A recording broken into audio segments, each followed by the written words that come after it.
visto cómo se inicia una investigación penal preparatoria, que es con la noticia criminis, que puede ser por denuncia, de oficio, porque tuvo conocimiento fiscal o que porque le pusieron el conocimiento. Las denuncias se hacen en la unidad judicial o en Fiscalía General. En la unidad judicial, donde hay policía judicial, que es en algunos departamentos de la primera circunscripción, como son el departamento Valle Viejo, Fragma Montevideo y la capital. Donde hay unidades judiciales, se pueden realizar las denuncias en la unidad judicial. Si no hay unidades judiciales, ante la policía administrativa, y si desean también, lo pueden hacer en la Fiscalía General, que ahí les deben tomar las denuncias. Existen dos momentos en el proceso penal: la investigación penal preparatoria y el juicio propiamente dicho.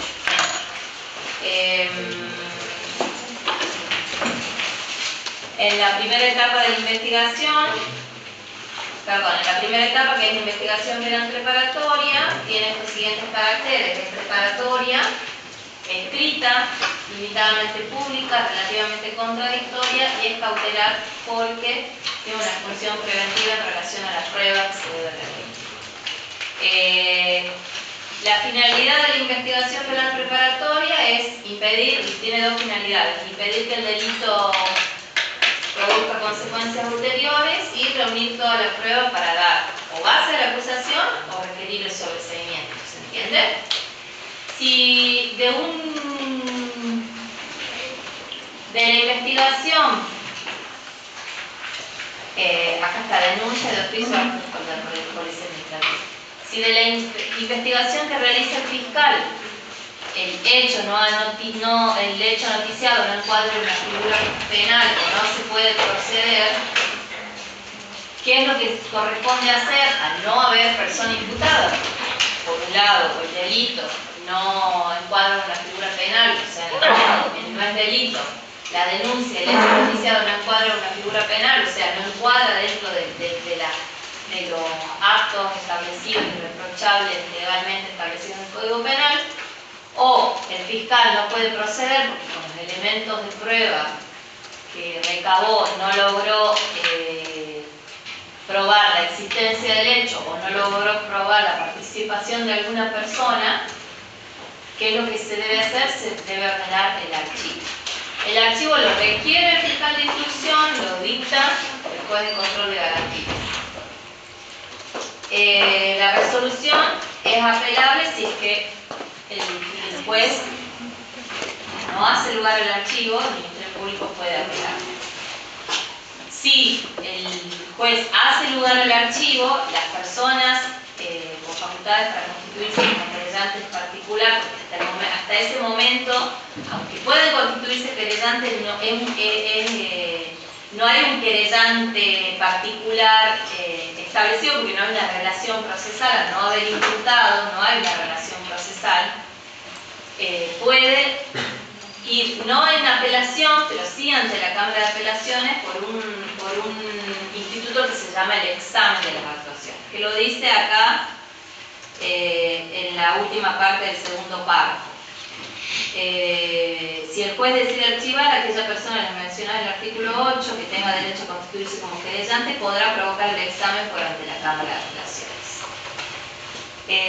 Si el juez no hace lugar al archivo y ordena el inicio de la investigación, interviene otro fiscal de instrucción. ¿Entendido? Los caracteres, la finalidad la dijimos. Les dije a los que no vinieron a la clase pasada que este punto de finalidad de la investigación y objeto de la investigación penal preparatoria es pregunta de examen. Estos 5 incisos del objeto que está en el 301 está la finalidad. En el artículo 301 del Código Procesal Penal está la finalidad de la investigación penal preparatoria. En el artículo 302 del Código Procesal Penal se encuentra el objeto de la investigación penal preparatoria. ¿Cuál es el objeto de la investigación penal preparatoria? Tiene 5 incisos, acuérdense de eso, porque siempre faltan algunos incisos cuando se les hace esta pregunta. El primero es comprobar si existe un hecho delictuoso mediante todas las diligencias conducentes al descubrimiento de la verdad. Establecer circunstancias que califiquen el hecho, lo agraven, lo atenúen, lo justifiquen comunidad. Individualizar a los autores, cómplices o instigadores. Verificar la edad, educación, costumbres, condiciones de vida, medio de subsistencia y antecedentes del imputado, el estado y desarrollo de sus facultades mentales, las condiciones en las que actuó y los motivos que lo hubieran podido determinado delinquir. Y comprobar la extensión del daño causado. Aunque no exista actor civil constituido o ni siquiera presentado el actor civil, sí o sí uno de los objetos de la investigación penal preparatoria es esto: comprobar la extensión del daño que se causó con el delito. Y hasta ahí hemos llegado, me parece, ¿no? ¿La vez pasada? O creo que hemos seguido un poquito más, pero bueno, investigación fiscal. Bueno, el valor de las pruebas. Las pruebas reunidas durante la investigación penal preparatoria solo pueden ser utilizadas para dar base a la acusación, para hacer el requerimiento de citación a juicio y para decirle al juez de control de garantías si correspondiere. ¿Por qué digo ello? Porque puede el defensor oponerse a esa citación a juicio y ahí debe resolver el juez de control de garantías, o ante el tribunal de juicio. Las pruebas reunidas durante la investigación sirven para eso, para dar base a la acusación. Si esas pruebas reunidas quieren ser utilizadas para una sentencia definitiva, ¿qué es lo que debe suceder para que esas pruebas sean válidas? Debe ponérsela en juicio o en debate. Perfecto. Esas pruebas deben ser producidas en debate. No puede valorarse en una sentencia condenatoria o absolutoria alguna prueba que sí se produjo en la investigación penal preparatoria, pero que no se produjo en el debate. No puede el tribunal de condena valorar ninguna prueba que no se produjo en el debate. ¿Y cuál es la riqueza y por qué decimos esto? Porque solo la prueba que se produce en el debate, que percibe el juez, es la que puede ser valorada. Y además de ser percibida por el juez, que puede ser controvertida por las partes. Eso es fundamental. Ya cuando veamos, quiero que me toque a mí esa bolilla, ya voy a verificar en el programita que tengo. Vamos a ver cuál es el momento, pero ya en el debate, de proponer la prueba y cómo se diligencia la prueba. Pero esto es lo que quiero que tengan en cuenta para este segundo parcial. ¿Cuál es el valor de las pruebas? Las producidas durante la investigación penal preparatoria solo pueden servir y ser valoradas para dar base a la acusación, para elevar la causa judicial. Como dice acá, si se quisiera usarlas para fundar una sentencia definitiva, deberán ser ofrecidas, que hay una oportunidad procesal para el ofrecimiento de la prueba en la etapa de debate, y producidas durante el juicio, con las plenas garantías para la defensa y a la vista del público. Los actos definitivos irreproducibles, habíamos dicho que, a ver, ¿quién me cuenta esto de los actos definitivos e irreproducibles para repasar? ¿Qué es lo fundamental de estos actos? ¿Quién debe estar notificado? Bajo pena de nulidad. El defensor del imputado. Bien. Sí o sí debe estar notificado el defensor del imputado. ¿Para qué? Para que realice el control de esta prueba. Porque es una prueba que no se va a volver a realizar. ¿Se entiende? En este caso lo notifica y no se presenta. Y no importa. Lo que establece el código es que sea notificado. Si no se presenta, lo siento mucho. Pero se debe notificar. Con la sola notificación es suficiente. Ahora, si tiene una causa de justificación y se presenta y dice, mire, yo no fui porque no me llegó la cédula, o porque no me pudieron notificar, o porque se pide la suspensión del acto. Y se puede suspender, porque obviamente, al ser un acto tan importante y irreproducible, debe resguardarse ese derecho de defensa, porque es el derecho de defensa. En los casos urgentísimos, o por ejemplo, si se inicia una investigación, pero todavía no hay persona imputada, que puede ser que se inicie una investigación y no hay persona imputada propiamente dicho, sí o sí debe notificarse al defensor especial. Ahora, si de la noticia crimini, o sea, de la puesta en conocimiento de una denuncia, por ejemplo, surge que yo, Cecilia Massali, denuncio a Juan Pérez por estafa, Juan Pérez está identificado. Desde ese ¿cuándo se adquiere la calidad de imputado? Desde el primer momento de la persecución seguida en su contra. Esa persona, Juan Pérez, ya está identificado. ¿Se entiende? Debe notificárselo a Juan Pérez, hacerlo traer a la fiscalía y decirle: señor Juan Pérez, usted tiene una denuncia de Cecilia, puede presentar un abogado defensor, por más que no esté imputado, pero ¿para qué? Para esto, para poder notificarlo, debe fijar un domicilio para que estos actos irreproducibles puedan ser notificados para que controle la prueba.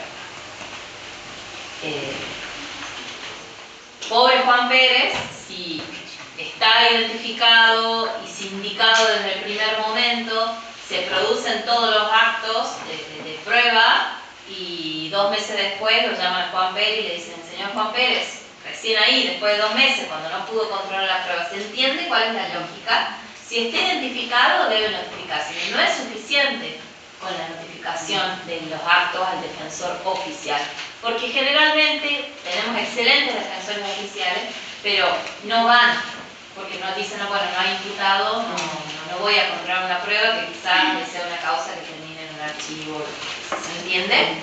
Entonces, ustedes cuando sean abogados defensores, si es que no cambia el código, que ahí vamos a tener que volver a estudiar procesal penal, pero ya la van a tener aprobada, que eso va a ser muy bueno. Veremos cómo se resuelve. Pero ahora es así, esto es lo que tienen que saber. ¿Sí? Duración. ¿Cuánto dura la investigación penal preparatoria? ¿Prorrogables por cuánto? 2 meses más. ¿Ante quién se pide esa prórroga de 2 meses, que se la llama prórroga ordinaria? Bien, y la prórroga extraordinaria, que es de 12 meses más, ¿ante quién se la pide? Al procurador. Perfecto. ¿Entendido? Que no se les confunda con la prórroga de la prisión preventiva. Y que son 12 en total, porque ahí como está redactado, dice 12 Sí, meses más. 12 meses más. Pero ustedes pongan como dice el texto. Ahora, yo ya les expliqué que los plazos en nuestro sistema son ordenatorios. Son fatales cuando hay personas detenidas, pero son ordenatorios. ¿Está bien, está mal? Bueno, me guardo mi opinión, si está bien, está mal. Pues ya hemos hablado la vez pasada, ¿se acuerdan del caso razonable y toda esa cuestión? Que no quiero abundar ahora porque quiero terminar la bolilla. Y hasta ahí hemos llegado la vez pasada. Los que vinieron a la clase anterior, o los que vinieron a la clase anterior, ¿tienen alguna duda de lo que hemos visto? La clase anterior o lo que hemos visto hasta ahora. Fundamental, 301 y 302 del Código Procesal Penal. Es recontra pregunta de examen. Vamos a la investigación fiscal.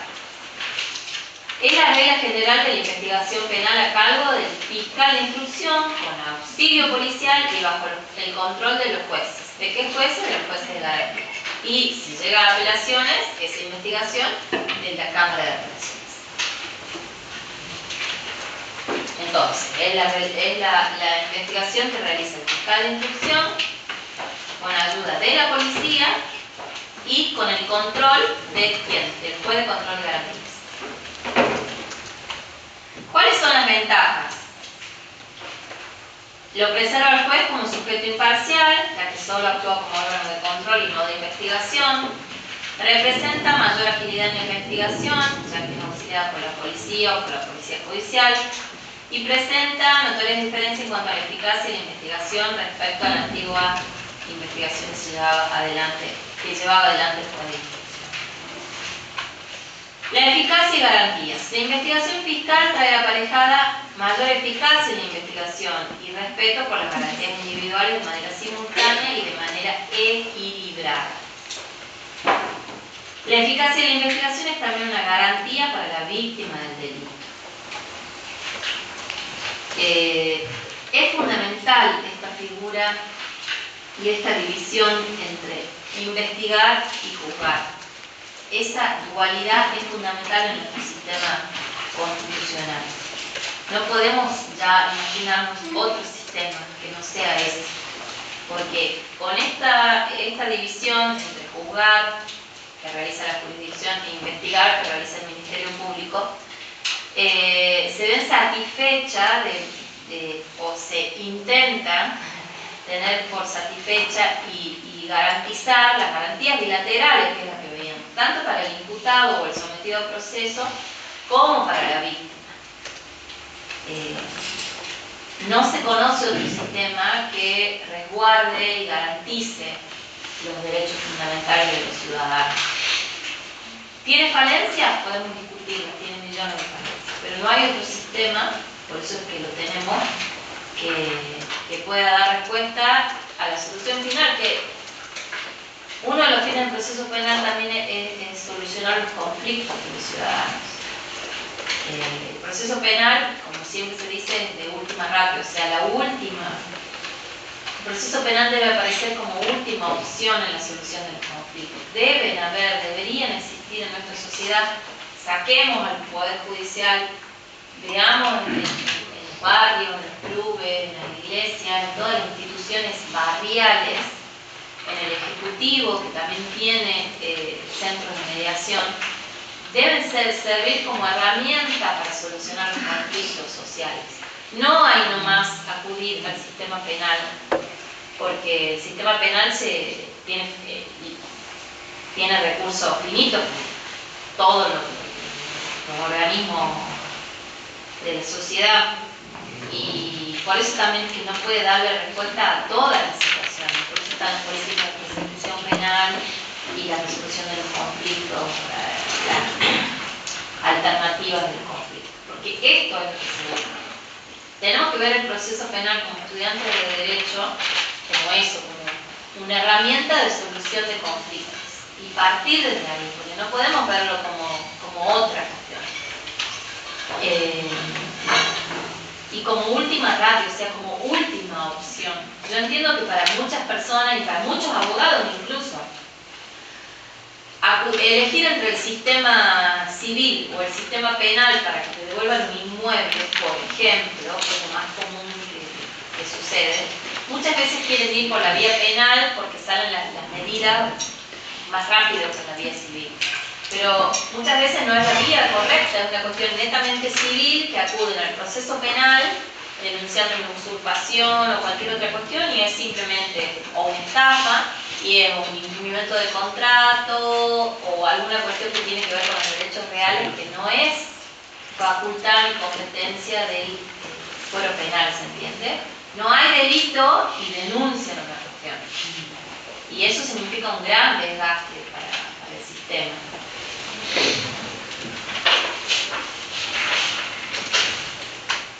Vamos a la objetividad con la que debe actuar el Ministerio Público Fiscal. La actuación del Ministerio Público Fiscal en la investigación es objetiva y debe ser objetiva. Y eso depende de su ubicación institucional y pertenencia con el Poder Judicial. No sería lo mismo si dependiese del Poder Ejecutivo. Ahora, a mi criterio, no debería ni siquiera formar parte del Ministerio Público del Poder Judicial tampoco. Debería ser un órgano independiente, no formar parte del Ministerio Público. Ahora la Constitución Nacional dice que el Ministerio Público integra el Poder Judicial. No debería integrar el Ministerio Público del Poder Judicial. Obviamente tampoco depender del Ejecutivo. Debe ser, como dice el artículo 120 de la Constitución Nacional, un ente autarco, con toda la autarquía que debe tener. No solo es un órgano que actúa objetivamente, sino que también lo hace con independencia, libre de órdenes o influencias de otros poderes y de presiones políticas y sociales. Esa es la verdadera objetividad. La de poder actuar no solo de forma objetiva. ¿Y qué significa que actúe de forma objetiva? Que debe también ser independiente y libre de esto, de órdenes o influencia de otros poderes. Además, la objetividad del Ministerio Público y su actuación de forma objetiva tiene que ver también, si lo asociamos con el tema de la prueba, que la valoración que realice de la prueba debe ser objetiva. Si si dentro de los indicios o pruebas recogidas durante la investigación penal preparatoria surge, como ya lo hemos hablado, que su teoría del caso o lo que estaba investigando de lo que estaba investigando es otra, o sea, la teoría del caso le estaba investigando un robo realizado por fulano de tal, y de la prueba surge que no fue un robo sino que fue un hurto, por ejemplo, o que no fue fulano de tal y que fue menganito, debe actuar con objetividad. Ahí también está la objetividad de la actuación del Ministerio Público en cuanto a la prueba. No es un acusador a ultranza el Ministerio Público, no es que acusa y quiere ver preso a todo el mundo y tiene que seguir, no. Si de la prueba, todas las cuestiones deben estar basadas en la prueba y tiene el deber de actuar con objetividad. ¿Cuáles son las atribuciones coercitivas y probatorias que tiene el Ministerio Público? Debemos decir que son muy amplias. En cuanto a las probatorias, es recontra mil amplias. En cuanto a las coercitivas, tiene un poquito más. En cuanto a las probatorias, es dueño de la estrategia investigativa. Puede receptar toda la prueba necesaria para dar base a la acusación o determinar el sobreseimiento. Y debe respetar el derecho de defensa en esto de los actos irreproducibles y definitivos. Y además debe, con el límite de ¿qué? De la pertinencia y de la utilidad, recepcionar y ordenar, primero ordenar la recepción de la prueba que estime conveniente y que proponga las partes, la defensa sobre todo, con el límite de la pertinencia y de la utilidad. Las partes pueden proponer al Ministerio Público todas las pruebas que estimen convenientes para su defensa o para la teoría del caso, para demostrar las afirmaciones que cada parte realice. El Ministerio Público puede rechazarla o puede ordenar la realización. Si la rechaza, ya sabemos que la defensa o la parte que se sienta agraviada puede acudir mediante una oposición ante el juez de control de garantías para que resuelva esa controversia. Y el juez de control de garantías que dirá sí o no a esa prueba que rechazó el Ministerio. Ahí está la intervención del juez de control de garantías. ¿Se entiende lo que estoy diciendo? Sí. ¿Tienen alguna duda respecto a esto? O sea, las facultades y las atribuciones que tiene en la cuestión probatoria el Ministerio Público es amplísima. Es el dueño de la acción penal y es el dueño de la investigación, es quien dirige la investigación penal preparatoria. Puede proveer y puede receptar y recepcionar y hacer que se practiquen todas las pruebas que considere convenientes. Y a nivel coercitivo son amplias, podemos decir, pero tiene mayor limitación. Digo que son amplias ¿por qué? Porque puede citar a la persona, puede arrestar y puede detener a cualquier ciudadano. Por supuesto con las limitaciones que han visto en la bolilla 8 y con las facultades que han visto y con los requisitos que han visto en la bolilla 8 para citar, con los requisitos para arrestar, con los requisitos para detener.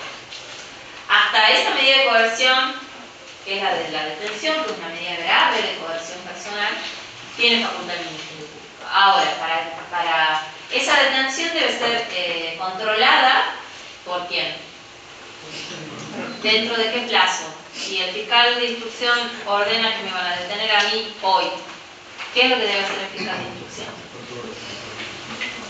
Tiene 24 horas para qué? Para pedirle al juez de control de garantías que controle esa detención. La dispuso el fiscal de instrucción, dispuso la detención, dispuso que me va a detener a mí por ser autora de un homicidio. Entonces, el fiscal de instrucción, una vez que me tomó declaración de imputado, que ordenó la detención, tiene 24 horas para decirle, señor juez de garantía, necesito que fije audiencia, porque en audiencia, para que le controle la detención al ciudadano asesino. Y todas las partes, mi defensor, yo como imputada, el fiscal de instrucción, si hay querella, la querella, pero no interesa si está la querella, porque habíamos dicho que Las partes esenciales del proceso, ¿quiénes son?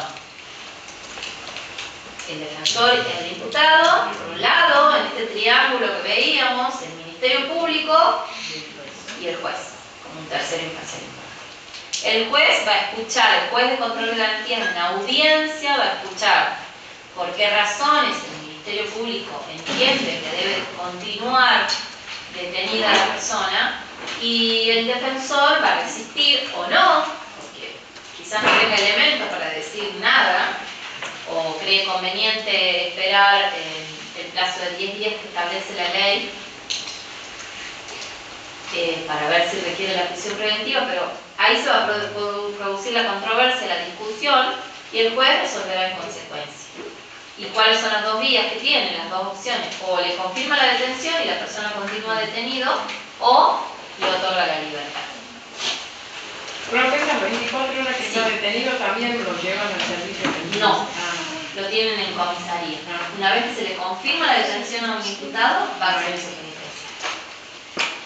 Luego de esa confirmación de la detención, según el artículo 336, desde que la persona prestó declaración al imputado, tiene 10 días desde la declaración del imputado el fiscal para requerir la prisión preventiva. En esos 10 días va a seguir investigando. ¿Para qué? Para llegar al estado condicional de ¿qué? De probabilidad que se requiere.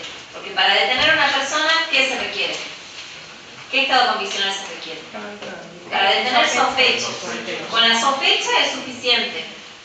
La sospecha es suficiente para detener a una persona. Con los otros requisitos, que ya los estudiaron en la bolilla 8, que no me voy a detener en eso. Con la sospecha, confirma la detención al juez, si así lo considera. De ahí tiene 10 días desde la declaración de imputado al fiscal de instrucción para requerir la prisión preventiva. Pero ya el estado condicional, al ser una medida de coerción mucho más grave, que es dictarle la preventiva a una persona. ¿Qué significa dictarle la preventiva? Que para estar presa o hasta que se sustancie el juicio, si es que no se le puso plazo a la prisión preventiva, o hasta que considere el juez que dicte la prisión preventiva el plazo, el tiempo, 2 meses, 3 meses, lo que necesita el fiscal para investigar. Y bueno, ya han visto todos los requisitos de la prisión preventiva, el peligro procesal, desaparezcan o lo que fuese, por el tiempo que dicte el juez o la jueza la prisión preventiva. Entonces, el Ministerio Público, que es en donde estamos ahora, el fiscal de instrucción, tiene atribuciones probatorias y coercitivas. En la coercitiva, ¿cuál es la más gravosa que puede dictar sin ningún control el fiscal de instrucción? Puede detener hasta la detención, obviamente, pero esa detención es con control. Pero puede, ya, para la preventiva no. La preventiva la solicita, la requiere, él no la dicta el juez de control de garantías. ¿Se entiende? También se hace una audiencia con la misma modalidad del control de detención y ya vamos a ver en el cuatrimestre que viene que asistan a audiencias de control de detención y prisión preventiva para que tengan claro de lo que estamos. Entonces, el fiscal de instrucción puede citar, puede arrestar y puede detener. ¿Se entiende? Esas son las medidas de coerción que puede dictar el fiscal de instrucción. ¿Cuáles son los actos prohibidos al fiscal? ¿Cuáles actos se le prohíben al fiscal de instrucción porque sí o sí necesita intervención jurisdiccional? ¿Qué significa esto? Que el juez de control de garantías que debe realizar estos actos procesales. El fiscal de instrucción no puede allanar domicilios porque debe requerirlo al juez de control de garantías. El fiscal de instrucción no puede intervenir comunicaciones porque debe requerirle al juez de control de garantías. El fiscal de instrucción tampoco puede interceptar correspondencia, abrir la correspondencia interceptada, dictar la incomunicación de un detenido, dictar prisión preventiva, internar provisionalmente al imputado. Para la realización de todos estos actos se los debe requerir el fiscal al juez de control de garantías. ¿Se entiende? Entonces, el juez de control de garantías quien puede realizar su examen, no el fiscal de instrucción. ¿Lo repasamos? O repásenlo por su vista, ahí están.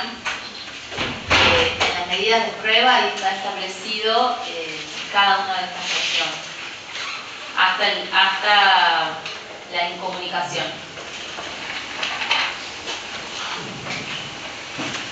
Está el allanamiento, la intervención de comunicaciones. Y este es un tema tan tedioso.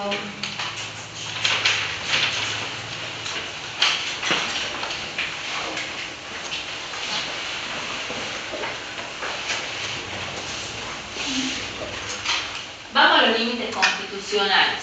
Se imponen límites a los amplios poderes conferidos al fiscal. Ya hablamos la vez pasada y en clases anteriores de las importantes facultades que tienen los fiscales de instrucción. Por eso hablábamos también, y creo que lo hablamos, sobre la formación que deben tener los fiscales de instrucción, lo bien que deben estar, como todos los funcionarios públicos, pero especialmente los fiscales de instrucción, psicológicamente, a mi entender, es una apreciación personal, porque es mucha el trabajo que tienen los fiscales de instrucciones y es mucha la exigencia, mucho más de la que tiene un juez de control de garantía. Yo soy jueza de control de garantía, pero reconozco que yo, en mi realidad de vida, perdón que sea tan autorreferencial, pero no tendría ni el tiempo ni la cabeza para ser fiscal de instrucción, porque el fiscal de instrucción tiene que tener una mentalidad tan, a ver, no sé qué palabra utilizar, brillantemente brillante. Tiene que estar tan lúcido, porque las preguntas constantemente por teléfono le están haciendo consultas al fiscal de instrucción.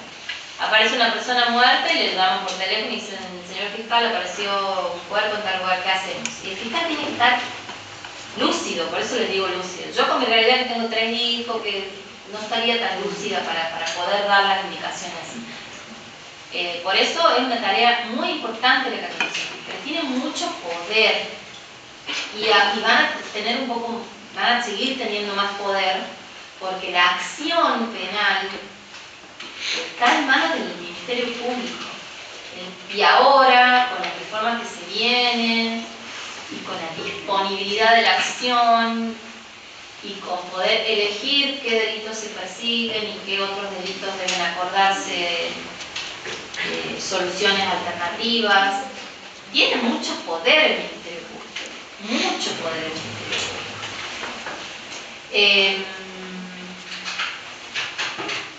Tienen los límites establecidos en el Código y en la Constitución, que hablábamos anteriormente, tienen estos límites. ¿Por qué? Porque si el fiscal de instrucción allana un domicilio es ilegal, ¿por qué? ¿Qué nos ampara la Constitución Nacional? La inviolabilidad del domicilio, ¿se entiende? Los límites están establecidos en la Constitución. ¿Por qué? Por las garantías constitucionales que vimos en la bolilla 3.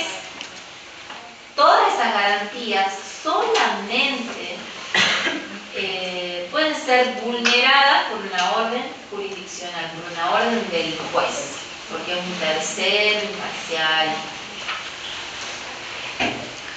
Bueno, esos son los límites constitucionales que se le establece al fiscal. Pero tiene muchísimas facultades el Ministerio Público, muchísimas. Por eso es que yo les decía, entiendo esto, de que no digo que se elijan los fiscales como son en otras legislaciones como la de Estados Unidos, no, porque tampoco es nuestra idiosincrasia, pero sí que ingresen por concurso y que tengan la disponibilidad total de tiempo, de energía, porque es un trabajo muy desgastante el de porque el teléfono suena a cualquier hora, y no es porque sino yo creo que hay que reconocer el trabajo de los demás. Y este es el tema que... No, este no es el tema. La investigación jurisdiccional. El control jurisdiccional. ¿Qué significa control jurisdiccional? ¿Qué les dice la palabra a ustedes? Control jurisdiccional. ¿Quién realiza ese control? El juez. Es el control jurisdiccional, es el control que se le puede requerir que realiza el juez de determinada investigación. El juez, como órgano imparcial, resuelve las cuestiones que se plantean entre las partes, las controversias, en las que el acto o decisión del fiscal se siente agravio de una persona porque dice que le afecta garantías constitucionales. Este control es eventual en la mayoría de los casos. Es obligatorio, por ejemplo, en el control de la detención. Ahí realiza un control jurisdiccional específicamente, establecido en el código. Pero a requerir, cualquier parte puede requerirle a un juez de control de garantías que controle la investigación que está realizando el fiscal. Presenta un escrito y le requiere al juez, a determinado juez, que realice un control. ¿Qué hace el juez? Requiere las actuaciones. Por ejemplo, el defensor dice: le solicito, señor juez, que realice un control jurisdiccional porque ha desaparecido el peligro procesal por el cual usted dictó la prisión preventiva. Entonces, ¿qué hace el juez? Fija una audiencia, requiere, si el expediente es escrito, y requiere que el fiscal diga qué es lo que es, qué es lo que pasa. Así lo establece el mismo código. Se lo cita al fiscal, el fiscal da razones, se le pone en conocimiento lo que requirió la parte, da sus razones y el juez resuelve. Esa facultad la tienen todos los imputados de requerir este control jurisdiccional. En realidad todas las partes. Pero el control es eventual a pedido de parte. Veíamos en la etapa intermedia que la vía para que realice el control de la acusación, el juez de control de garantía, es a través de la oposición. El fiscal de instrucción en la etapa intermedia sabe de lo que les estoy hablando cuando digo etapa intermedia. La etapa entre la IPP y la delegación jurídica. Claro, habíamos hecho la vez pasada una línea de tiempo, la primera etapa de la investigación penal preparatoria, que finaliza con la clausura de la investigación penal preparatoria. En la clausura de la investigación penal preparatoria, el fiscal valora la prueba recogida, el estado condicional de probabilidad, y le dice: señor juez de cámara, requiero la citación a juicio de fulanito de tal, con todos los datos personales, con el hecho por el cual se lo acusa, la prueba reunida, la valoración de la prueba, la calificación legal y lo que se requiere. Entonces dice: señor juez de cámara, requiero la citación a juicio por el delito de hurto. El defensor se lo notifica de ese dictamen de citación a juicio al defensor.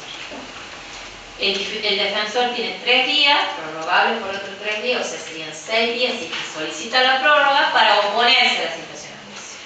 Si se opone al requerimiento de citación a juicio por las razones que considere la defensa, el expediente debe resolverlo, debe pasar por un control jurisdiccional, que es el juez de control de garantías quien resuelve esa oposición.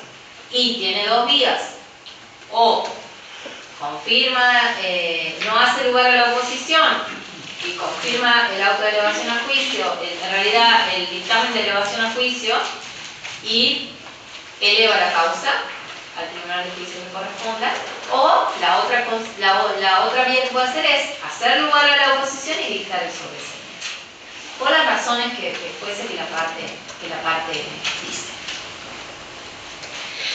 Pero si se notificó a la parte, al defensor del imputado, y este defensor no realizó la oposición, ya la clausura de la investigación se produjo y ese dictamen quedó firme directamente, sin el control jurisdiccional, sin pasar por el juez de garantía, la causa directamente va a juicio.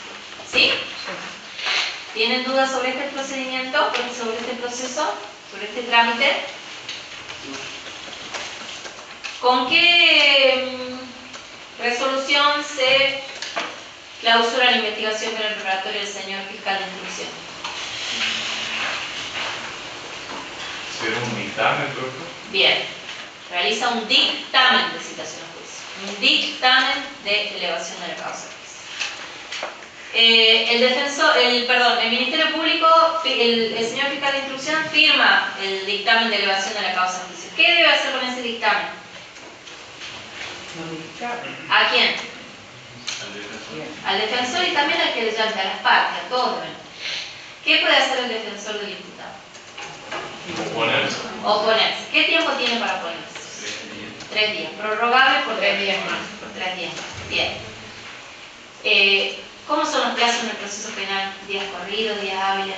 Corridos. Bien. Se cuenta sábado, domingo, feriado, Navidad, Año Nuevo, todo cuenta. ¿Se entiende? Que era una de las grandes diferencias con el proceso civil. Los días son hábiles.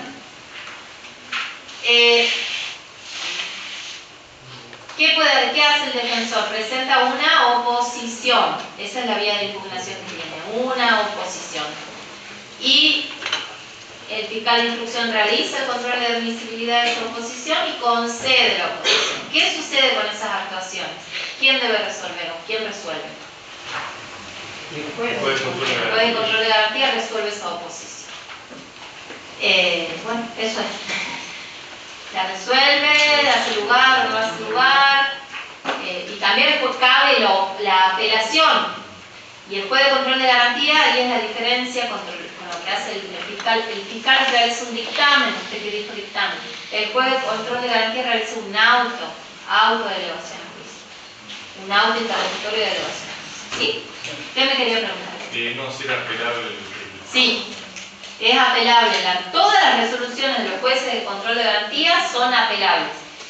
Salvo la única excepción, la única resolución del juez que es inapelable es el control de la detención. Sea que le confirme la detención o que le otorga la libertad, es inapelable. 284 creo que es del Código Procesal. Específicamente lo dice, es inapelable. Todas las demás resoluciones del juez de control de garantía son apelables. Por supuesto que deben cumplir con los requisitos de la apelación, el gravamen y todo lo que ya vamos a ver cuando veamos el recurso antes. ¿Entendido? Bueno. Las vías son de este control jurisdiccional, mediante la oposición, que es la que veíamos recién. Recuerden que no solamente está la oposición a la citación a juicio. Todas las resoluciones de los fiscales pueden ser revisadas por el juez de control de garantía a través de esta vía de impugnación de la oposición. ¿Sí? Si le deniegan una prueba, ¿cuál es la vía de impugnación que tienen? La oposición. Si hace cualquier tipo de requerimiento y el fiscal no le hace lugar, ¿cuál es la vía de impugnación que tienen? La oposición. ¿Se entiende? Profe, usted dijo elevación y citación. Elevación termina el fiscal de investigación. Y cita a juicio. Y cita Clausura la investigación penal preparatoria y tiene o cita a juicio o discreción. O pide el requerimiento sobre sí. ¿Y elevación? ¿O es lo mismo? ¿Citación y Sí, elevación? citación y elevación a juicio, requerimiento de elevación y citación a juicio. Recuerden que si el sobreseimiento también lo dicta el juez de control de garantía, ¿no? Ahí es como que hay un control jurisdiccional obligatorio. Si luego de clausurar la investigación penal preparatoria, reúne toda la prueba y de esa valoración surge que existe alguna de las causales de sobreseimiento, no dicta el sobreseimiento del fiscal. El fiscal le requiere al sobreseimiento al juez de control de garantía. Quien dicta el sobreseimiento es el juez de control de garantía. Y el sobreseimiento es un auto interlocutorio o una sentencia. ¿Qué les parece a ustedes? Una sentencia. ¿Por qué? El sobreseimiento pone fin a extingue la acción. Extingue la acción. Perfecto, perfecto. Yo ya le pondría un 10. Me está contestando todo y me alegro mucho. ¿Escucharon al compañero? La sentencia, perdón, el sobreseimiento es una sentencia. Y una de las consecuencias de la sentencia es que pone fin al proceso. Si a un imputado se le dictó un sobreseimiento por un hecho determinado, no puede volver a ser perseguido por ese hecho porque ya fue sobreseído. ¿Entendido? Sí. ¿Cuándo más se requiere está el control de la jurisdicción, el control del juez? En la autorización relacionada a las medidas que el fiscal no puede practicar. Le habíamos dicho acá. Estas medidas sí o sí por el juez. ¿Se entiende? Sí. Y también el control sobre la privación de libertad del imputado. o en la detención que se realiza el control o en la prisión. Vamos a la investigación jurisdiccional que Natalia les envió un papelito. ¿Es así? Un papelito no, un documento. ¿Lo han leído? No lo han leído. Bueno, resulta que nuestro Código Procesal Penal regula la investigación jurisdiccional. Primero vamos a estudiar en 3 o 4 filminas, lo que dice el Código Procesal Penal, lo que dice actualmente nuestra norma. Después, que nos lea las filminas, lo que dice el Código Procesal Penal, vamos a hacer un análisis de lo que entiendo, o lo que considero si está bien, si es constitucional o no es constitucional la investigación jurisdiccional. La investigación jurisdiccional, dice nuestro código, que procede cuando existen obstáculos fundados en privilegios constitucionales. Artículos 339, 20, 21 del Código Procesal. Es la excepción a la regla, porque como veíamos, ¿quién realiza la investigación? La instrucción. Y esta es una excepción a la regla. Porque el órgano para realizar no una investigación penal preparatoria propiamente dicho, sino una investigación sumaria, que es una pequeña investigación, el juez de las jurisdicciones, el juez de control de garantía.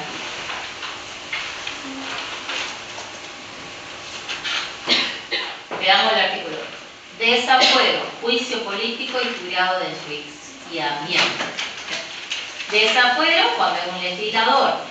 Juicio político cuando es un magistrado.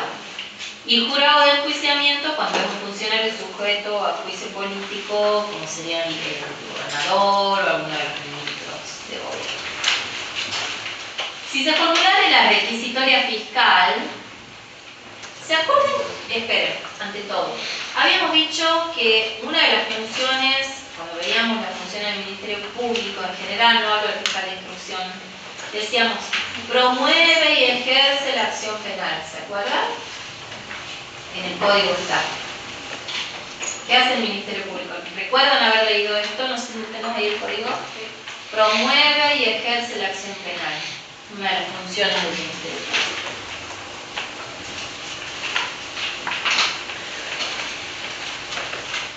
¿Ejerce la acción penal? En todos los delitos. Porque él ejerce la acción. ¿No tenés ahí? En el 70. ¿Qué dice el 70? Dice en el segundo párrafo, el Ministerio Público Fiscal promoverá y ejercerá la acción penal en la forma establecida por la ley. Listo, no.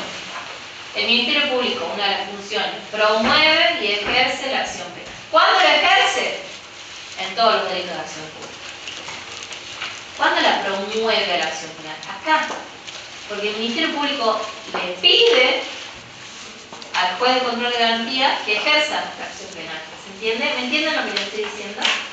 En el sistema federal actual, donde quien realiza la investigación es el juez de instrucción, tienen en claro la función del juzgado federal actualmente, más o menos. Hay un Ministerio Público, pero el Ministerio Público ¿qué hace? Promueve la acción penal, le dice al juez federal, señor juez federal, hemos encontrado a estas personas por robo vacío, por trata de personas, por los delitos. Investigue. Eso es lo único que hace el Ministerio Público. Ahí promueve la acción penal. Acá estamos en la promoción de la acción penal ante el juez de control de garantía. El fiscal promueve la acción penal. Y le damos un nombre. Promueve porque le pide al juez que ejerza la acción penal. Este requerimiento, ¿qué dice el 340? Vamos al 340. Ahí promueve la acción penal con el 340. ¿Qué dice el 340? El requerimiento de investigación jurisdiccional contendrá primero las condiciones personales del imputado, 2. La relación circunstancia del hecho con indicación, si fuera posible, del tiempo y modo de ejecución y de la norma penal que se considere aplicable. Ahí, con un escrito, si por ejemplo la noticia criminis es una denuncia contra un legislador, ¿qué es lo que hace el fiscal de instrucción? Según lo que dice nuestro código, ¿no? Yo estamos viendo lo que dice la norma. Le dice, con este requisito de 340, con el nombre, mediante un escrito, le dice al señor juez de control de garantía, señor juez, investigue. Cumpla con lo que nos dice el artículo 20 y 21. Y ahí está promoviendo la acción penal. Con este requerimiento del 340. O querella común, porque puede ser un delito de acción privada, que ejerza una querella contra una de las personas que tienen sujetas a esto, a juicio, sea un legislador, a juicio de destitución, a juicio político o enjuiciamiento. Si se denuncia a alguna de esas personas, se formula querella contra alguna de esas personas, esta es la vía que tiene. Volvamos al texto. Contra un legislador, magistrado, funcionario sujeto a juicio político, enjuiciamiento o juicio de destitución, el juez de control de garantía o la Cámara de Juicio, si es una querella, si es un delito de acción pública o es un delito de acción dependiente de instancia privada, el que se denuncia, el que se pone en conocimiento es el juez de control de garantía. Pero si es una querella, un delito de acción privada, no tiene nada que ver ni el fiscal de instrucción ni el juez de control de garantía, directamente es un trámite. ¿Ya vieron querella? Sí, En la bolilla 5. Bueno, ahí vieron que quién es el que resuelve las querellas que se realizan contra cualquier persona, no persona sujeta a juicio político, la Cámara de Juicio, ¿se entiende? Ante la Cámara de Juicio que se realizan las querellas. ¿Están entendiendo? Porque estoy hablando en chino, japonés, italiano. Díganme, lo volvemos a conversar, porque les veo unas caras de susto. No, sí se entiende. ¿Se entienden, más o menos? Venimos de muchos parciales, entonces Bueno, volvamos a la realidad. estamos todos como muy... Ayer terminamos el último examen. ¿Ayer terminaron qué? El último examen. Bueno. Es que es interesante, a mí me encanta. Vamos, volvamos. Pero yo quiero que analicemos el artículo. Por eso es que voy hablando mientras voy leyéndolo. Vamos de vuelta. El artículo 20 dice: desafuero, juicio político y jurado de enjuiciamiento. Si se formulara el requisitorio fiscal, que es esto de promover la acción, o querella, que es el 414, contra un legislador, magistrado o funcionario sujeto a juicio político, enjuiciamiento, juicio de destitución, el juez de control de garantías, si es que son delitos de acción pública o dependiente de instancia privada, si toda la acción, o la Cámara de Juicio, según corresponde, si es una querella, practicarán una investigación sumaria que no vulnere la inmunidad del imputado. Cuando existiere mérito para el juzgamiento, se solicitará el desafuero, si un legislador, el antejuicio, si un magistrado, o la destitución, ante quien corresponda, porque la Constitución establece quién es el que corresponde, solicitando el desafuero, antejuicio, destitución ante quien corresponda, acompañando la copia de las actuaciones, expresando las razones que justifiquen. La investigación sumaria no podrá exceder de 2 meses bajo pena de caducidad. O sea, hablando en llano, si es que si el fiscal de instrucción recibe una denuncia contra alguna de las personas que tienen inmunidades, le requiere al juez de control de garantías, Cámara, dependiendo qué delito sea, el que se denuncia, que haga una investigación sumaria. Esa investigación sumaria no puede durar hasta 2 meses. Si dura más de 2 meses, termina caduca. No hay prórroga. No hay prórroga, no existe.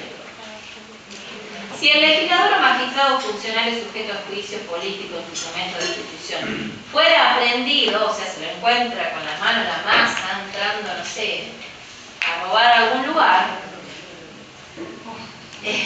dará cuenta inmediatamente a la legislatura, jurado de enjuiciamiento, a la Corte de Justicia, según corresponde, resolverá sobre la libertad en el término de 24 horas. Pero en ese caso la libertad que lo tienen, en el caso del legislador, le tienen que quitar los fueros. Que sería el procedimiento que correspondería. Porque ya vamos a estar, yo creo que se tiene que ir. Sí, son... Regulación legal. Y ahí terminamos con la filmina y después vamos a entrar a lo que considero que corresponde. La investigación jurisdiccional deberá iniciarse en virtud del requerimiento de investigación jurisdiccional formulado por el fiscal de juicio. El juez de control de garantía no puede actuar de juicio. Debe esperar este requerimiento del fiscal del 340 que promueva la acción. Por el que la acción queda promovida. Listo, terminamos con la firma. Entonces, lo que establece nuestro código es 339, 20 y 21. ¿Entendido? ¿Quién realiza la investigación jurisdiccional? El juez de control. Esperen, no se me vayan. Tengo algo muy importante.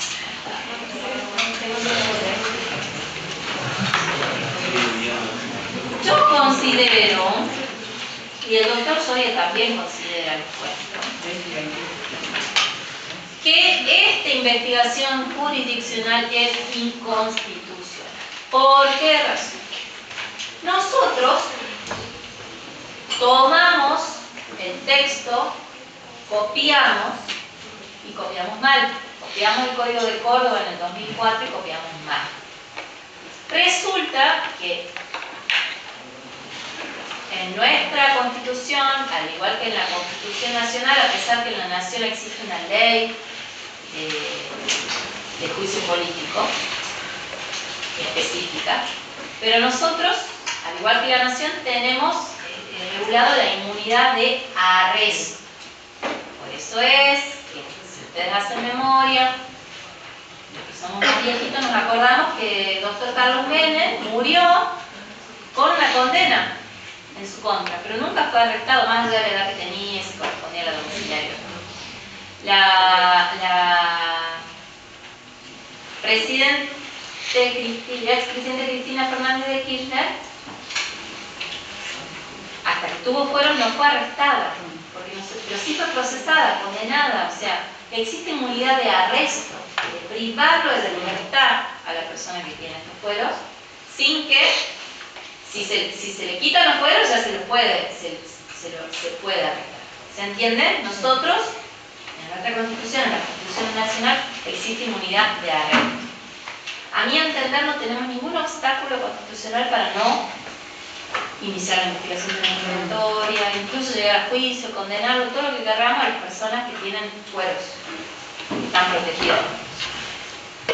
Córdoba, que es el código que hemos copiado, tiene el artículo 160, creo que es, de la Constitución. Sí, 160.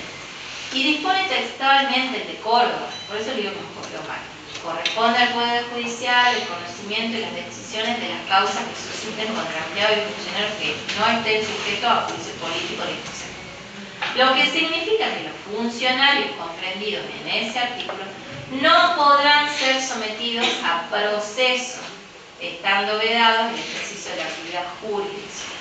O sea, en Córdoba específicamente existe inmunidad de proceso.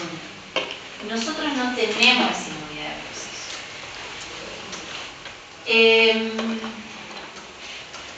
Y acá están los fundamentos. Entonces, para mí,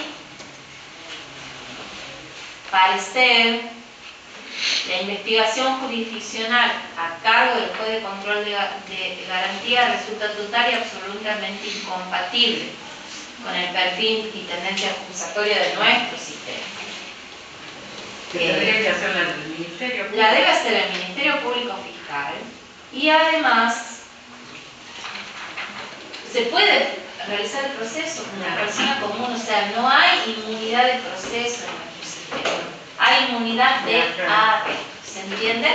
Ahí Natalia les pasó esta cuestión que pienso y que creo que el doctor Cero también lo piensa, porque ya me dijeron que él en las primeras clases les dijo que era inconstitucional. Y es por esta razón que les decimos. Nosotros hemos copiado mal, como cuando se copia algo y no se lo estudia bien, se copia mal porque hay errores. Bueno, uno de los errores que a mi entender se cometió es esto, el de la investigación jurisdiccional. Sí. Y en la Constitución, el artículo 104 y 105, donde habla de inmunidades, Sí. porque dice, los senadores y diputados son inviolables por las opiniones que manifiestan y votos que emitan en el desempeño de sus cargos, y ninguna autoridad puede ser interrogada, procesado ni reconvencido, convenirlos en ningún tiempo para tales causas, y ningún senador diputado desde el día de su elección hasta su cese puede ser arrestado, excepto el caso de ser sorprendido en flagrante. Bien. Entonces, ¿cuál es la inmunidad que tenemos? De arresto. Y además no se lo puede procesar ni nada porque digan a viva voz, como nosotros los profesores tenemos libertad de cátedra, los legisladores tienen libertad de decir lo que se les cante la gana en las sesiones de la legislatura. Y no se le puede decir, ay, me calumnió el señor legislador, cuando el gobernador, por ejemplo, que diga, me calumnió tal legislador porque dijo que era un ladrón y que qué sé yo. ¿Se entiende? O sea, no se les puede iniciar una causa por lo que digan en el ejercicio de su profesión o de su cargo. Pero si una persona hace una acusación contra un diputado o un senador, según lo explicado en el escrito que nos mandaron, Sí. Hay un antejuicio. Sí. O sea, hay una especie de IPP parecida a ser. El antejuicio sí, es lo que dice nuestro código, nuestra normativa lo dice. O sea, nuestro código establece claramente cuál es el proceso. Ahora, ese proceso que establece, ¿responde a la Constitución de la provincia? No, por eso yo entiendo que es inconstitucional. Nunca se me dio la posibilidad de declarar la inconstitucionalidad, porque nunca me llegó una investigación jurisdiccional a mí, Cecilia, como jueza de control de garantía. Pero si me llegara, yo tengo ese sí. Además, un diputado, un senador o una persona que tiene fuero constitucional no podría ser imputado por un delito. Si no se le realiza la destitución, por lo que dice textualmente nuestro código, no se lo podría. Pero yo entiendo que eso no está bien, porque nosotros en ningún momento en la Constitución del 87 se legisló que no exista inmunidad de proceso. ¿Por qué no se lo va a poder investigar, incluso hasta condenar, como sucede en la Nación? Está bien, se lo condenó a Carlos Menem y nunca se lo pudo meter preso porque siempre tenía fuero o porque qué sé yo qué razón. Pero a la doctora Cristina se la arrestó, se la privó de la libertad porque ya perdió los fueros, por eso es que está en prisión domiciliaria, pero es una restricción a la libertad. ¿Se entiende cuál es el razonamiento? Pero hay una consulta, ¿no? Sí, la que Cuando sea.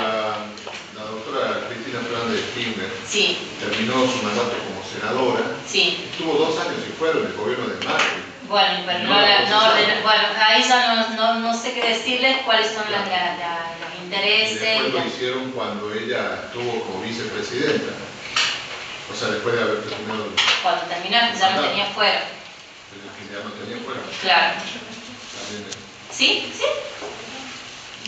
Más allá de que todo eso se utiliza políticamente, a mí me interesa estudiar lo que dice la normativa, que es lo que tenemos que hacer aquí.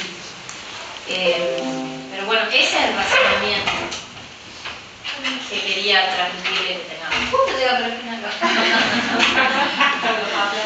No sé qué duda tienen, qué quieren saber un poquito más de algo. Yo tengo una duda. Sí. Siendo el Ministerio Público, ¿no? El fiscal tiene la acción penal pública en su mano. Si, por ejemplo, hay una querella constituida y el fiscal después en un momento determinado decide que no tiene el grado de sospecha suficiente como para continuar y decide desistir, ¿la querella puede seguir insistiendo en el proceso o...? Con la normativa que tenemos ahora, no. Existe otras legislaciones que sí está la acusación privada o la querella privada. Si el fiscal no acusa, por ejemplo, eso se le podría pedir ya le voy a decir otro profesor que nos traiga otros casos. En Buenos Aires, por ejemplo, está de la provincia de Buenos Aires está la acusación privada. Por ejemplo, se llega a un juicio, el fiscal no acusa porque él cree que no hay elementos, tiene la facultad de querella de instar la acción, que se convierte en privada. En este caso sí, pero nosotros en nuestra provincia no. No sé qué opinan ustedes, porque es un tema que les interesa escuchar opiniones. ¿Les parece que sería bueno tener la acusación privada?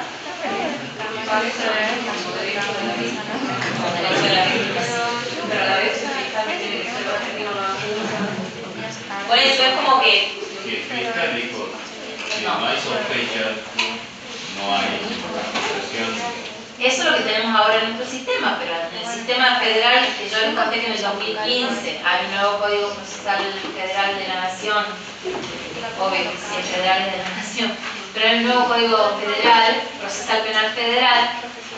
Yo les conté eso, ustedes saben que en algunas provincias está vigente, que ahora en Catamarca en cualquier momento, ¿vieron cómo se dan los cambios aquí de rápido? En cualquier momento dicen, el juzgado federal se aplica y comienza a trabajar como en el nuevo Código Procesal Penal, tiene esta figura del querellante autónomo. Ahora, aquí considera que si se hace una reforma sería bueno que esté. ¿Alguien más o que usted, por lo que me dijo? No está de acuerdo. ¿Quién está de acuerdo? ¿Me entienden lo que estamos hablando? ¿Para todos? Es una acusación privada, un querellante privado. Estamos acá en Catamarca no existe. Lo que me preguntaba un compañero, ¿qué sucede si el titular de la acción penal, que es el Ministerio Público, entiende que desiste de la acción penal? Porque no le interesa perseguir esos delitos, porque para él entiende que no hay elementos de convicción suficiente para tener como probable la participación del imputado, o no es delito. ¿Qué puede hacer la víctima? ¿Qué puede hacer la querella? ¿Se entiende cuál es la discusión que se da? Yo les contaba que en Buenos Aires, en el sistema federal, en Tucumán, existe el querellante privado. Por ejemplo, en un juicio, el Ministerio Público, el dueño de la acción penal, dice, yo entiendo que no hay elementos, no acusa. ¿Puede acusar la parte querellante? En algunos sistemas sí. En Buenos Aires puede hacerlo, en Tucumán puede hacerlo. Y él, con sus recursos, insta la acción. Y es un acusador privado. Y solicita que se haga el juicio de forma privada y el Estado tiene que hacerlo por esa acusación privada. Nuestro sistema procesal penal de Catamarca no lo tiene, pero a mí me interesa saber la opinión. Aquí Natalia dijo que ella está de acuerdo con que pueda existir la acusación privada. Acá el compañero dijo que no, que el titular de la acción penal es el Ministerio Público y si el titular de la acción penal desiste de la acción, él entiende que no. ¿Quién está de acuerdo? ¿Quién no está de acuerdo? ¿O no importa el ¿Cuál es el plazo? ¿Sí? Positivismo. ¿Y los plazos cuáles serían? ¿O cuáles son los que No, deberían ser los mismos establecidos en el código.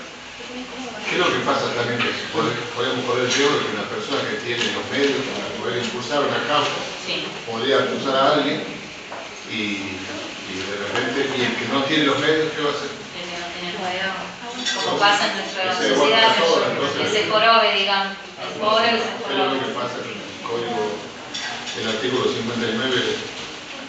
Sí, que establece la... Y bueno, Aparte, para mí es una sobrecarga el Poder Judicial, más de la que ya está sobrecargada de por sí. porque tiene que hacer el juicio, o sea, obligación de que hagan el juicio, se determine y que sea un juez que diga inocente, culpable, ¿se entiende? Por ejemplo, en el sistema federal hay en la parte del Ministerio Público de la Defensa hay una figura que es la defensora de víctimas, que por ahí él impulsa la acción de los defensores. Sí, pero hay personas que pueden constituirse como querellantes porque como ustedes tienen el dinero para hacerlo y lo realizan. Pero bueno, una cuestión interesante para discutir. Profe, Sí, ¿el querellante puede recurrir, por ejemplo, a sentencias? el querellante sí puede. Ahora me interesa que, ya voy a hablar con los chicos para que traigan algunos fallos. Santillán, sobre todo Santillán, googlearon el fallo Santillán, es establece ahí, y la Corte de la Nación dijo que sí, que podía existir la acusación privada. A mí me quedó una duda de la clase anterior, porque Sí. los profesores primero polemizar para Conversar. entender, ¿no? Sí, si puedo, le Porque hablamos del artículo 344, ¿no? Justamente de las discrepancias. Sí. La Escuchemos, defensa, chicos, que a el los fiscal compañeros. pide el sobreseimiento y después de control de garantías no está de acuerdo, dice que no, que hay que procesar. Sí. Entonces, entonces, como no se ponen de acuerdo, tiene que ir al Fiscal general. fiscal general, procurador, ¿no? Al fiscal general. Sí. Mi pregunta es, ¿y la garantía del imputado de no ser sacado de su juez natural? Y su juez natural en este caso no sería el juez de control de garantía.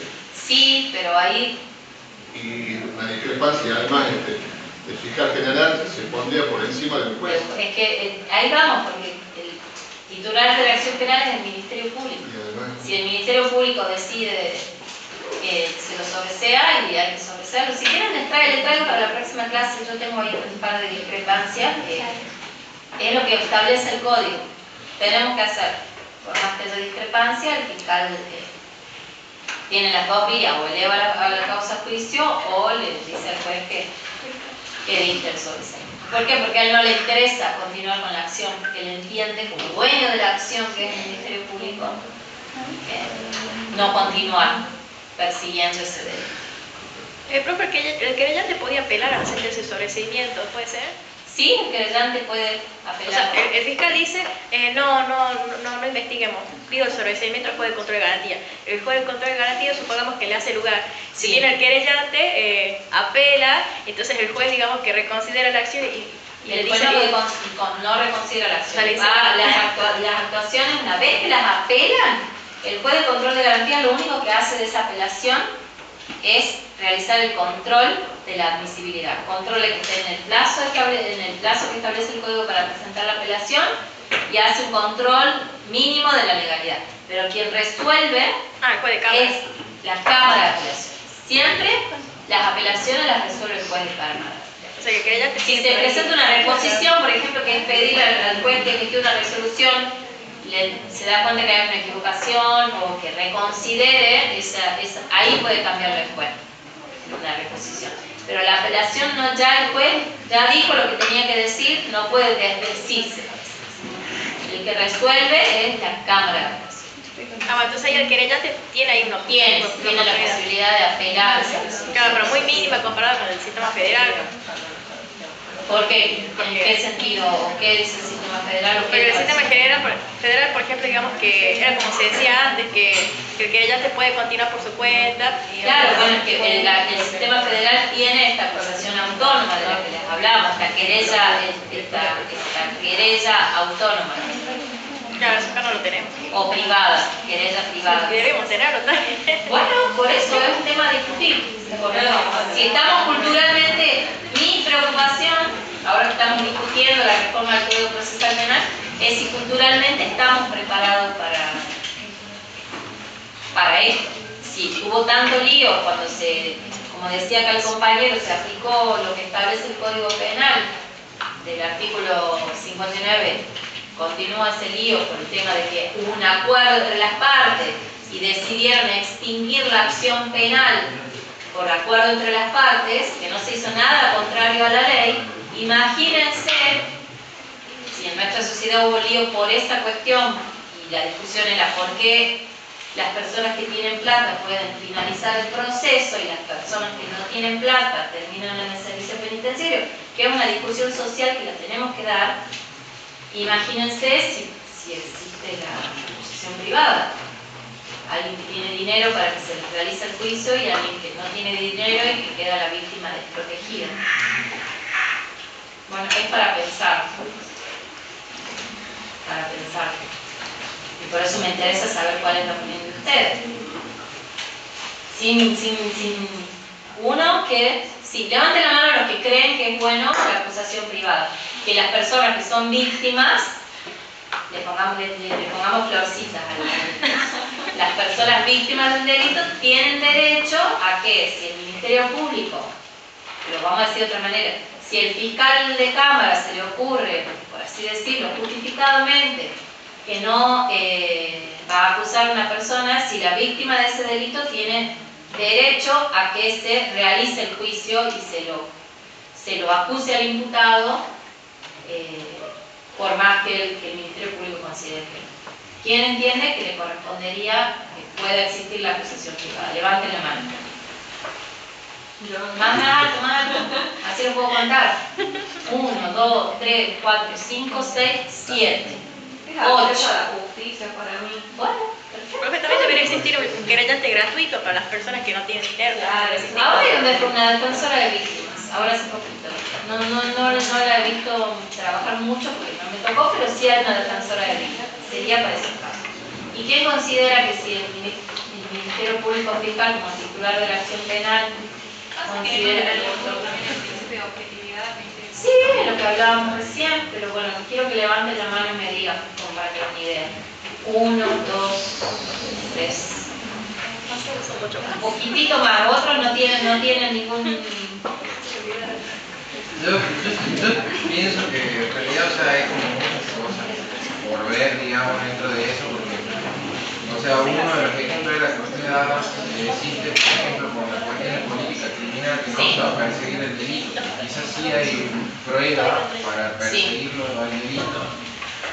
Entonces ese me da duda, pero por ejemplo, si el fiscal en la investigación no con las pruebas que están reunidas no son suficientes como para seguir impulsando, llevarlo a juicio, y bueno, en ese caso yo sí considero que quizás se tiene que definir o hacer la voluntad del fiscal, ¿ya?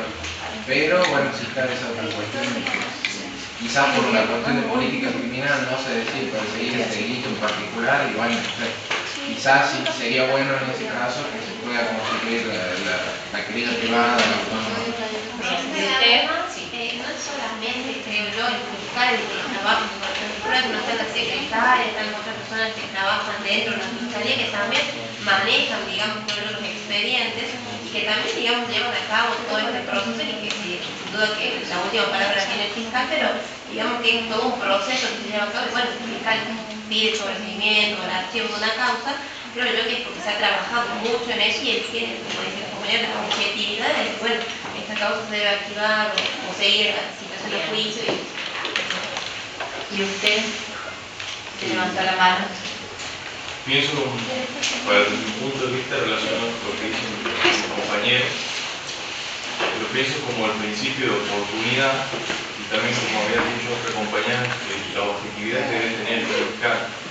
Generalmente la víctima va a querer decididamente buscar la condena del imputado, entonces siempre va a querer impulsar la acción.